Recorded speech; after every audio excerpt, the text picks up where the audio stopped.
अल्लाह सुब्हानहू व तआला सूरह हुमज़ा की आयत नंबर 1 में इरशाद फरमाते हैं, बड़ी खराबी है हर उस शख्स के लिए जो लोगों के ऐब चुनता रहता है और ताने देता रहता है, जो माल जमा करता रहा और उसको गिनता रहा, जिसने अपनी जिंदगी की सारी जद्दोजहद माल कमाने और उसका हिसाब रखने में बर्बाद कर दी। वो यही सोच सोच कर खुश होता रहा कि इस महीने में मेरे अकाउंट्स में इतने फीसद इजाफा हो गया और पिछले साल के मुकाबले में इस साल मेरे असासे जात इस कदर बढ़ गए हैं। वो समझता है कि उसका माल उसे हमेशा बाकी रखेगा। हरगिज़ नहीं, वो तो यकीनन झोंक दिया जाएगा हुतमा में। और क्या तुम जानते हो हुतमा क्या है?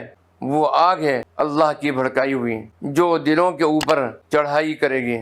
बेशक वो आग उन पर बंद कर दी जाएगी ताकि उसकी तमाम तरह हरारत उन पर असरअंदाज हो और उन्हें ज्यादा से ज्यादा तकलीफ पहुँचे। लंबे सतूनों में